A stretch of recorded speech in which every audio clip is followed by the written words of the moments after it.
thought there was going to be some kind of good speaker here or something, but there's a lot of people here, so somebody lied to you all. All right, let's hope this doesn't die on me. I tried to charge it all night, and yeah, I got 10%. Anyway, a little bit about me. As Mike told you, my name's Jeff.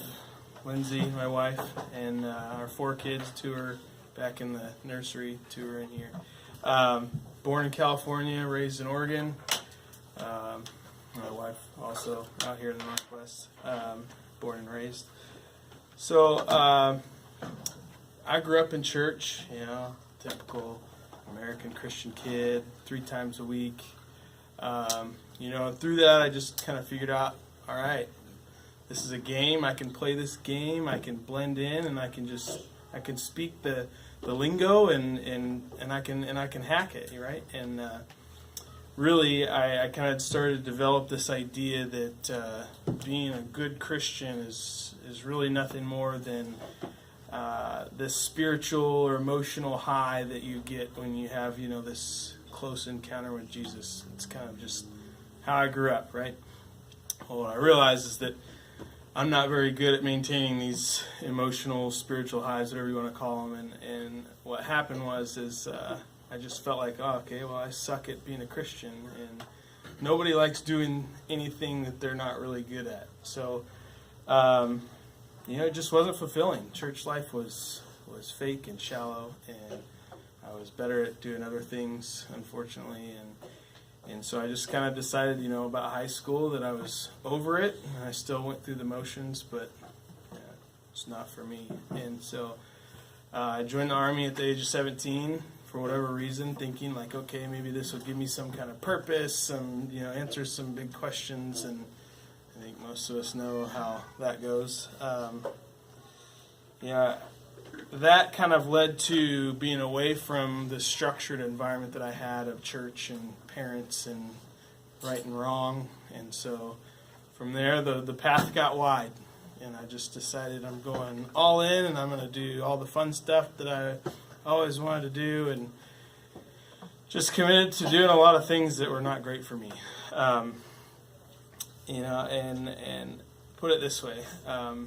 Within the first 15 months of my time in service, I had 4 Article 15s. And the last one came 8 days before my first deployment. 18, I deploy. 2 weeks into my deployment, my grandpa dies. 4 days later, I turn 19. A week and a half later, a buddy of mine gets killed.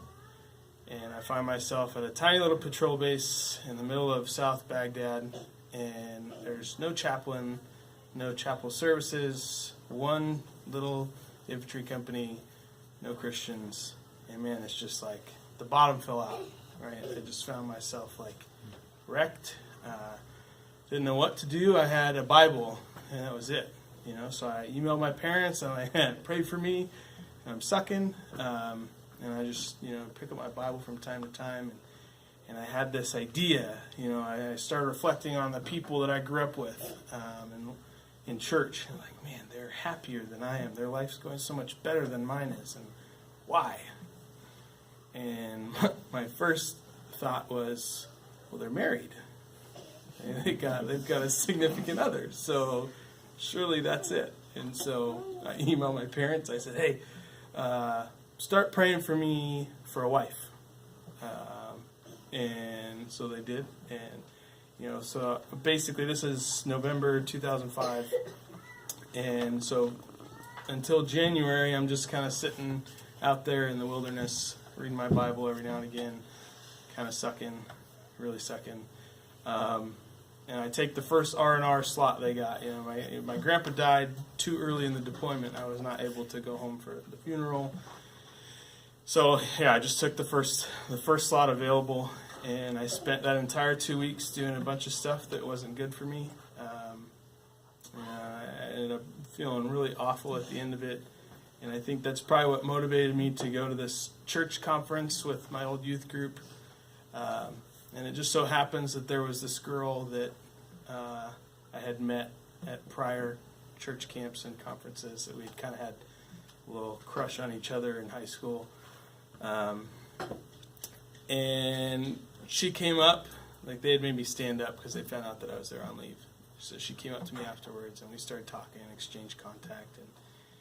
And on the flight back, I'm like, dude, if she has the slightest clue of who I am and what I'm doing with my life, like there's no chance. So at that point, I was like, all right, I got to fix this if I want any chance of this going well. So I just kind of quit cold turkey, all the things that I was giving myself to.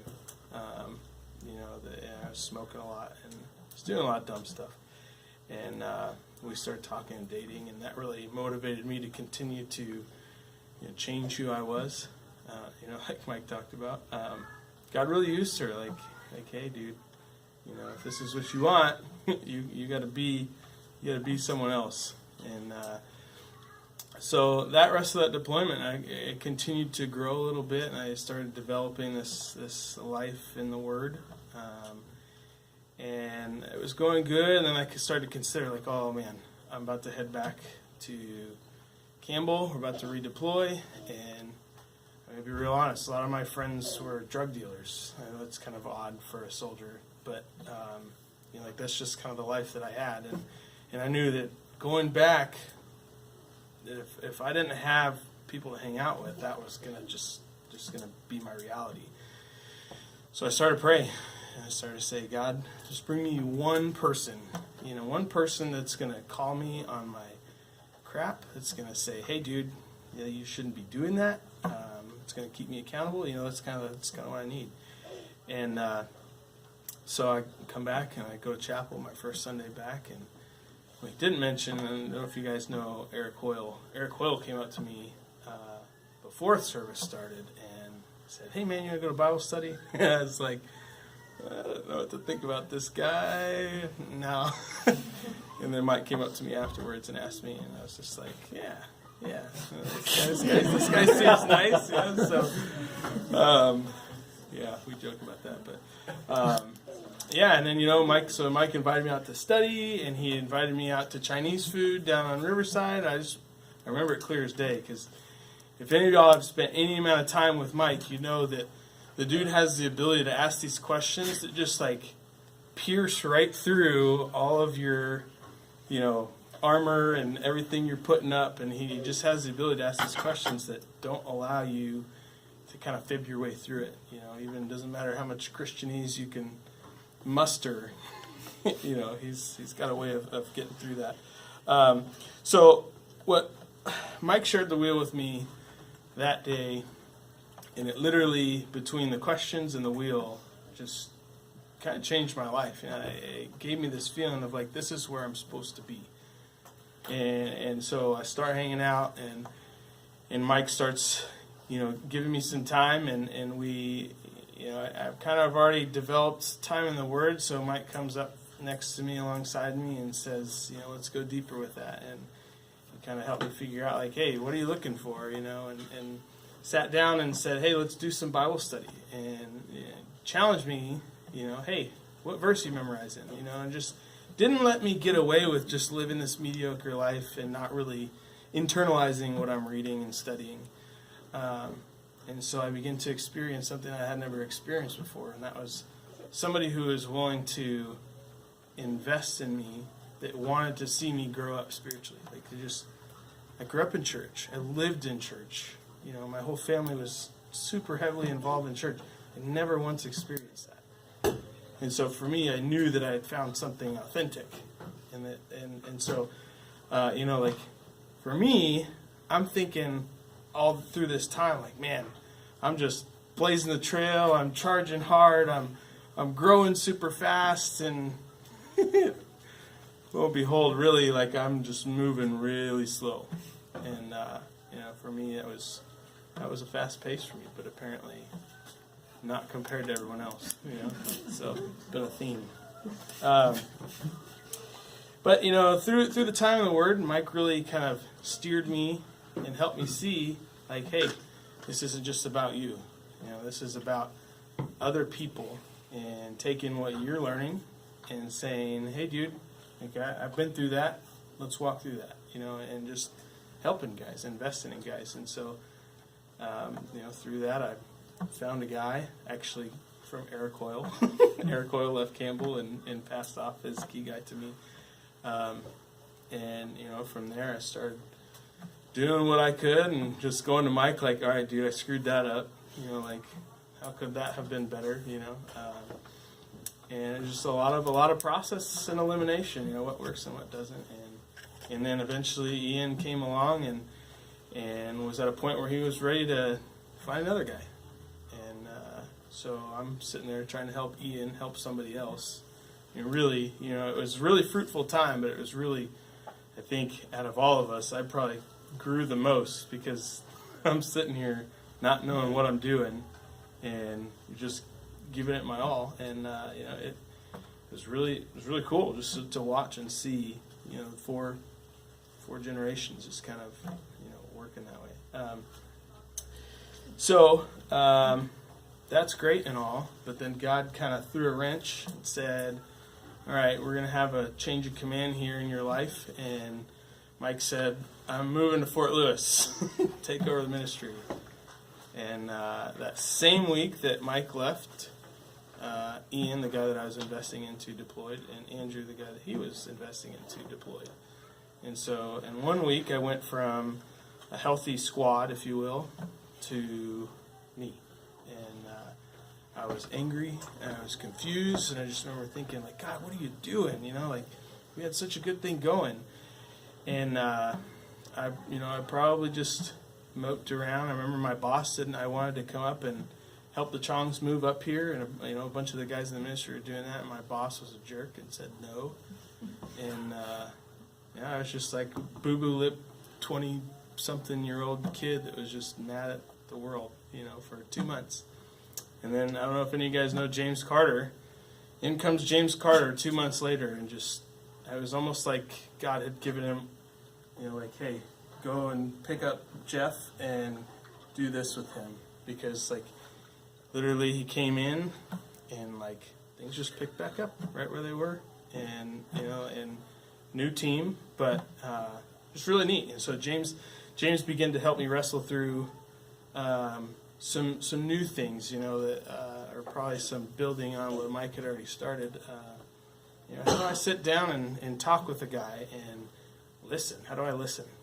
That sounds kind of simple, but how do I listen to a guy and assess, hey, where is he at? What does he need? How can I help him in whatever he needs? And so James kind of just really came along and challenged me in that way, and really gave me some opportunities to lead and develop. So that was great.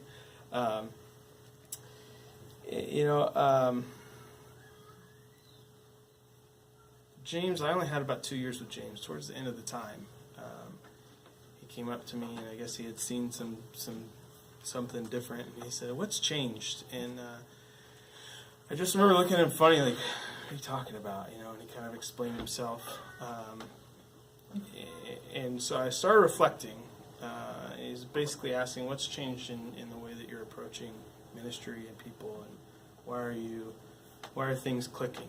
And the one thing that I came away with, and I kind of got to tell you, use an analogy to explain it. In a deployment, in a combat situation, when you lose resources, whatever they may be, equipment, food, people, the Army says we need to replace this, right? And sometimes it's not right away, but ultimately they do. You get new trucks if they get blown up and destroyed. You get replacement soldiers if you lose them. And so I just started reflecting, and I started to see this, and I started to get emotional. It's just like, why does God care so much about my life that He's willing to structure my environment in such a way that I can grow and mature, and I can do that with people who are doing the same thing, that want the same thing. And I was so humbled, and it was just so neat to see how much God had, taken interest in seeing me grow. That He was willing to pull Mike out, He was willing to pull Ian and Andrew out, and He was willing to bring in a new team that was what I needed. With Mike, it was just Mike, Ian, and Andrew. I wasn't really bought into the community. Once he pulled that out, I was forced to say, to just kind of go out and meet other people within our ministry. And so all of that was just a huge lesson learned. That God's going to continue to construct an environment that I can grow. And B, it's a heck of a lot easier when I'm doing it with other people that want to do the same thing. So really cool just to, when he asked me that, just kind of reflect on that. And then, so James and Ian took off to Riley, start the ministry there. And then it was Joe. Joe's kind of the guy that I'm looking to hang out with. And I think Jesus really used Joe. Joe's kind of been there the whole time. When I came around, Mike had just gotten married, I think, not too long before that. And so Joe was kind of splitting duties with Mike so that Mike could hang out with Liz. But, yeah. The two things I think Joe really helped me with were more kind of intangible, but they... the first one is that he kind of, after watching me, at this point it had been, 6 or 7 years, he kind of picked out some things that I was good at and some things that I was not good at. Just to say, hey, maybe focus a little here and don't focus a little so much here. And what that did is it really enabled me to kind of operate within our community in ways that not only encourage me, but serve the body. And so that was something that was kind of new to me, that we each have this idea of what we want to do, but the reality is that kind of how we're built is probably the best way to go about, really serving. The other thing was that, this is kind of where Joe and I spent most of our time, was what do I hang my hat on? What do I really believe? When the dust settles and I'm out there on my own, what is it that I am really going to give myself to? And man, dude, I think Joe saw that I was kind of all over the map, and so just kind of put his finger on things. So, it's kind of painful and kind of frustrating, but it probably took 3 or 4 years to kind of even begin to grasp this idea that I need to kind of figure out one thing that I'm going to do. And so I know this is kind of vague and ambiguous, and part of that is there's been so many pieces, and we don't have the time to go into that, but if I could kind of boil down the time with Joe in this second piece, this tension really revolves around one question for me, and that's where does a ministry training environment end, or does it, and where does real life begin in terms of ministry? Because as you get older, your jobs are likely going to have more responsibility. You're probably going to get married. You're probably going to have kids, and you're going to have a lot less time. And part of why this is such a fruitful time is because a lot of single guys have a lot of time. Single people have a lot of time, and just as you go, you have less time. But the more time you're able to give, generally, the more fruitful it can be. So there's all these tensions that I'm wrestling with this idea of the natural consequences of life as you grow, and then even more so, what about when we leave the ministry, that we leave the military, and say we're not going to hang out around a community like this, and we're going to go and we still want to pursue Jesus, we still want to labor for Him, but maybe we're going to go somewhere that this kind of community doesn't exist. Then what? How do we continue to take what we've learned and move forward with that? And I think a lot of this has stemmed from over the years. I watch a lot of people, come and go. Some don't want to stay because that this isn't for them.